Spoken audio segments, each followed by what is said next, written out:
Hey, thanks for joining me. In today's Get Ready With Me, I'm going to be modeling the Stila palette, but we're not going to talk about makeup. Hells no, we are going to talk about Jeffree Star and Shane Dawson.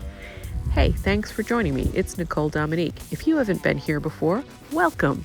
I would absolutely appreciate it if you like, subscribe, share, and comment if you enjoy my work. So, back to Jeffree Star and Shane Dawson. So as you guys know, I am completely new to the YouTube platform. You know, I've been here less than 2 months. I am as new as they get pretty much. And I have to say, I had zero idea who Shane Dawson was prior to me starting a YouTube channel less than 2 months ago. Now, I did know a little bit about Jeffree Star, but just ever so little. I knew him because I'm a tattoo artist and because my personal tattoo artist is Chris Garver. He was one of the original stars of Miami Ink, and Miami Ink, for those of you who are young, is one of the very most iconic tattoo reality television shows, and it was the first tattoo reality television show.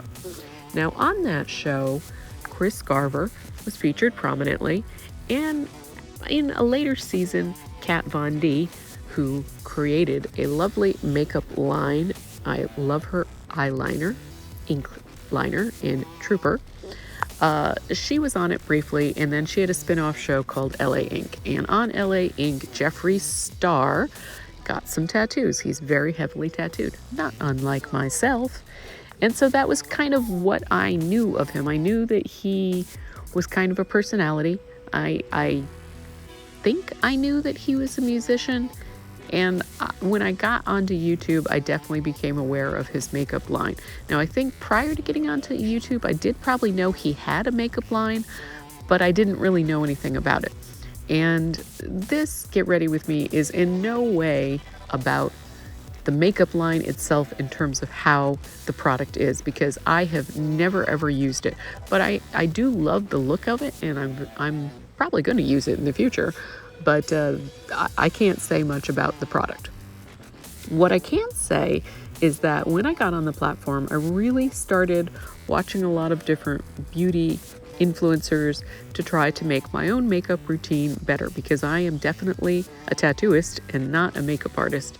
And so my makeup day to day, second to second, is probably less professionally applied than many people who have an extreme amount of knowledge in this area, because this is something I like, something I love, but it's not necessarily something I'm good at per se. I'm just the every woman who likes makeup a lot.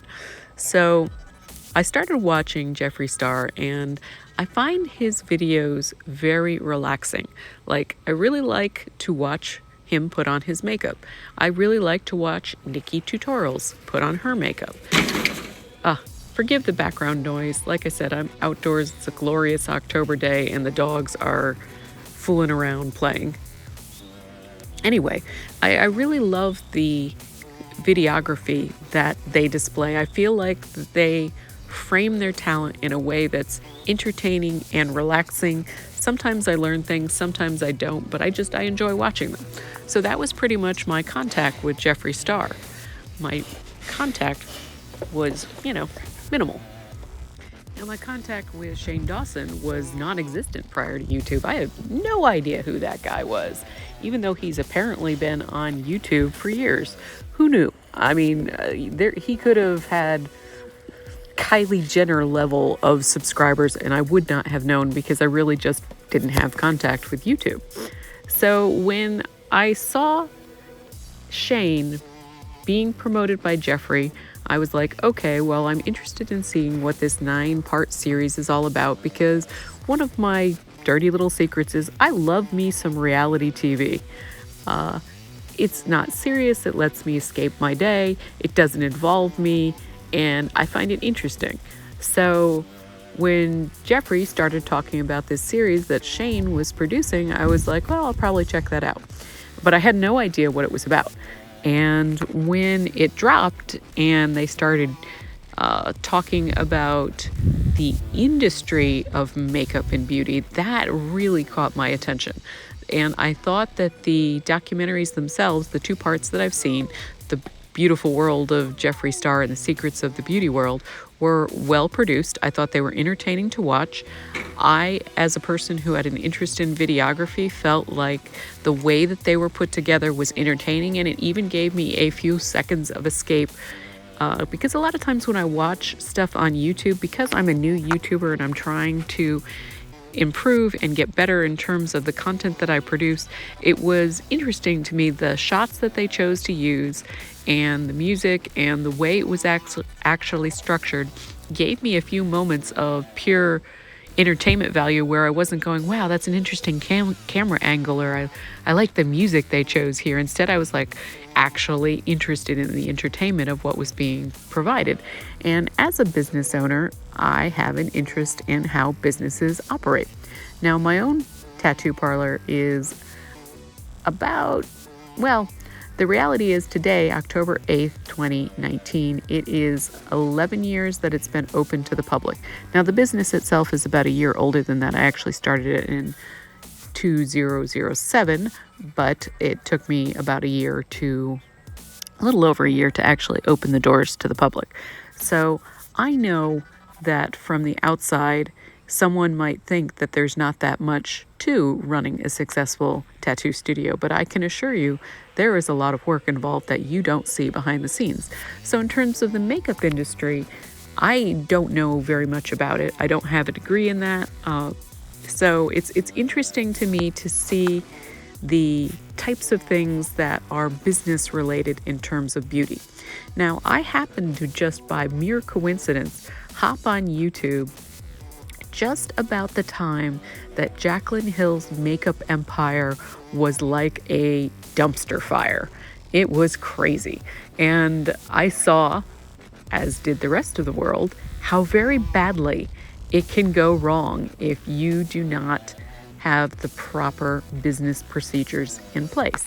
And I think the same can be said of a tattoo parlor. You can have very talented people, but believe me when I tell you, you can 100% go out of business if you have only artistic talent to offer. If you don't also have business acumen, you are not going to have an easy road ahead of you. So in terms of the beauty industry, I've seen things being launched or promoted by various influencers like Jeffree Star, like Nikki Tutorials, like lots of them. And so it's interesting to me to see that they have decided to create a documentary regarding how it works to actually bring a product to market. They could not have picked a more interesting topic as far as I'm concerned. And so I am most certainly going to watch every episode that they totally release. But even aside from that, I think it's a very smart idea. It's kind of like trailers for a movie. You put out some juicy bits, people get excited about it, people are interested. In a case you didn't know anything about it, you might get hooked into the PR. I find it really, really interesting. Now, one of the things I find interesting about it is the nature of reality TV. Now, because Chris Garver is my tattoo artist and he is a legitimate celebrity, I have a little smidge, a slice, a dewdrop of information regarding reality TV that the average person has no contact with unless they too know actual celebrities.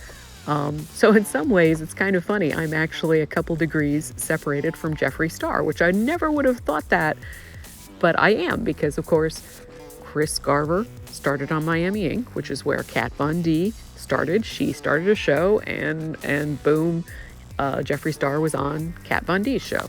So through a strange, game of 7 degrees of separation, Jeffree Star and I are actually related on some level, right? And this world is so small and so crazy in that way. And I'm a nobody. Nobody knows me. I'm not a celebrity. I don't have a huge YouTube following. I have minuscule. I have no celebrity to me. Not really. So it's just weird that I would be able to connect myself to the likes of Jeffree Star on some level. Anyway, so I'm really interested in this documentary. I think that it's absolutely fascinating to watch the organizational behavior of a independent cosmetic company take on other cosmetic companies. Now, if you've watched this series, you've seen a little bit of the tea spilled between Nikkie Tutorials and Too Faced makeup palettes. And if you haven't, let me give you the quick rundown. In 2016, Nikkie Tutorials did a collaboration with the makeup brand Too Faced. She released a palette. Apparently the palette was not well received in terms of the quality of it, and she did not get a really good deal because, in her own words, she was naive and didn't know any better. So I guess she signed a contract with Too Faced for allegedly $40,000 to $60,000 flat fee to promote this palette with Too Faced. The palette went on to sell allegedly between $9 and $10 million, which means she earned 0.005% of the profits of this particular palette. So first of all, I knew that the beauty industry was huge. I did not realize that, because if somebody were to say to me, hey, I want to produce a palette with you and I'm going to give you $40,000 to $60,000 for that, I probably would have signed on the line immediately and been super happy about it. And only later on, when I got more information and realized that that was a completely unreasonable deal, that you should have gotten somewhere between, say, 15 and 30% on that contract, then I would have been super angry. And of course, it also is terrible to think that the quality was not good, because you don't want to be associated with poor quality anything. You want to try to always do your best, no matter what you're doing. So the fact that she has an audience, a huge audience, I mean, literally the woman has billions of views. So does Jeffree Star, for that matter. You don't want to damage your reputation as a brand that you've worked for years and cried and sweated and bled for. I mean, that's awful. So, I mean, that thing was interesting to me just as purely a dewdrop of gossip that I had no idea. But it's more interesting to me the amount of work that it takes to come up with a palette. So in the second part of the series, they were kind of deciding on some shade names for some eyeshadows and some lipsticks. And I thought it was really interesting because that is something that I've always wondered if, like, there's a marketing group or a focus group trying... Really? Is that so, Zeus? Don't mind my dogs. Is there a marketing group or a focus group where they're bouncing off names? I mean, I remember as a young girl being fascinated by the names that they came up for various shades of nail polish. If you've seen some of my other videos, then you know I have really, really long, natural, strong nails and always have.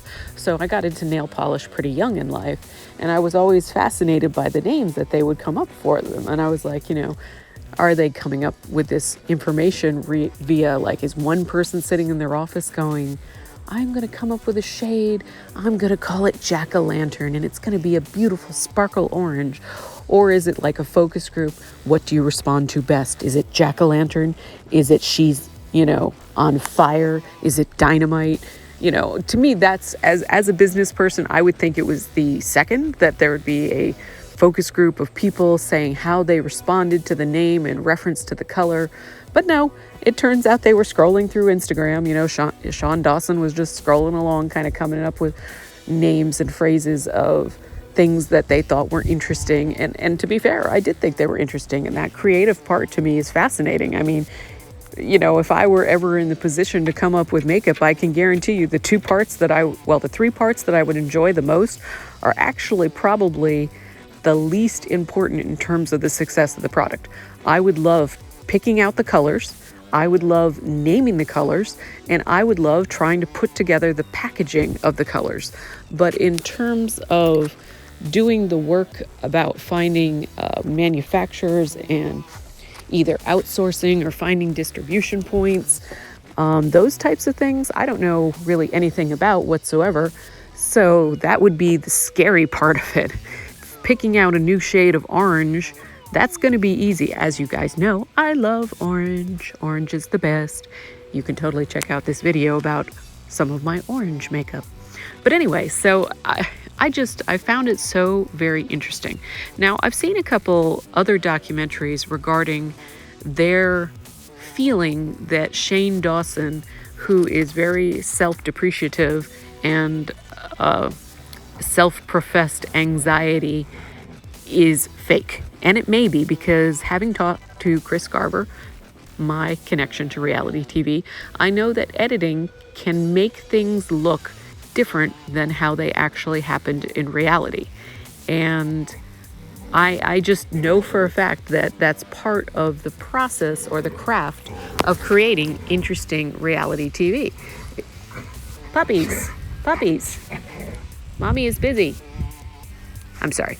So, like when you're doing reality TV, I think that the primary focus is to entertain. And so drama is an important aspect of entertainment in today's culture.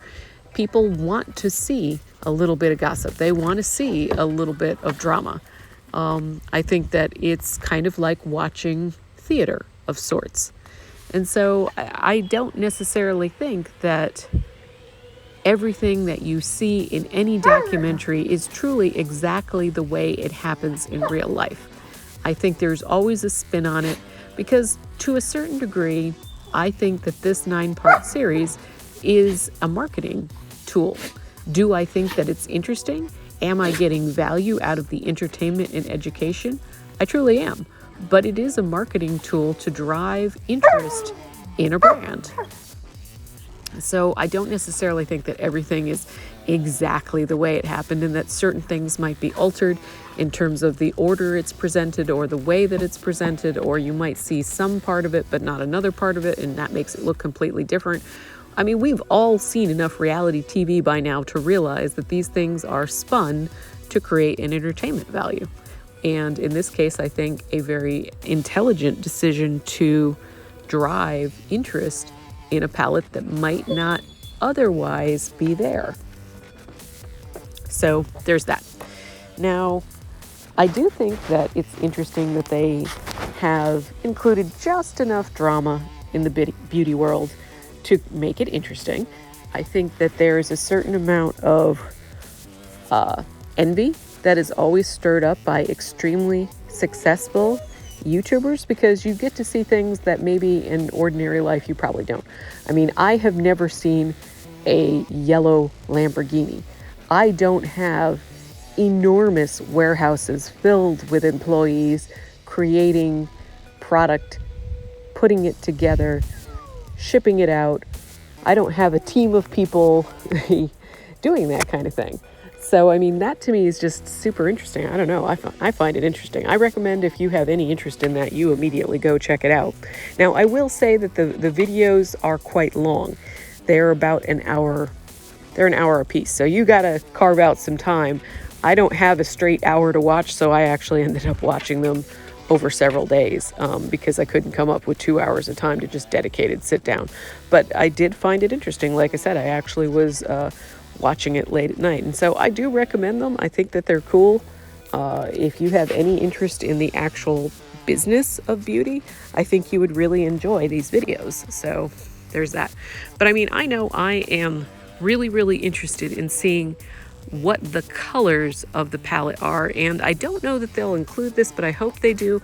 I hope they actually include how well the palette does exactly. Like, I would really be interested in kind of an autopsy of this product launch. And I would like to see, you know, how it does. I mean, I don't know. I just want to know. That's just me. So, I mean, one of the other things I think is very interesting is the way that a brand almost mutates into many different markets. I mean, we kind of see this with a lot of things where it starts out as one type of product and then ends up with many types of products. So maybe in Kylie Jenner's case, your first product is lipstick with lip liner as a kit. And by the end of that, you've got all sorts of different things. Like, I saw an article on YouTube that talked about how she now has filed for trademarks and everything from home goods to wine to dietary supplements. So, I mean, in her mind, she's obviously going to expand her brand as much as she can. And I think that that's smart. I mean, Jeffree Star talked about that. You know, you end up starting out with maybe eyeshadow, and then you go into lipstick and lip liner and highlighter, and then you have t-shirts and makeup brushes. And I mean, that's how a business grows, right? So I think the scalability of that is very interesting. And so I'm really looking forward to seeing what else they come up with. I mean, aren't you guys interested? I know I totally am. You might not even like Jeffree Star or Shane Dawson, but who doesn't want to know? I want to know. So, hey, you guys, I really hope you enjoyed this Get Ready with me. Let me know what your thoughts are about not only the makeup look with the Stila palette that I'm demonstrating, but all about Shane Dawson and Jeffree Star. Like, subscribe, and share if you want to help a lady out. Thank you so much for joining me. Have a beautiful day.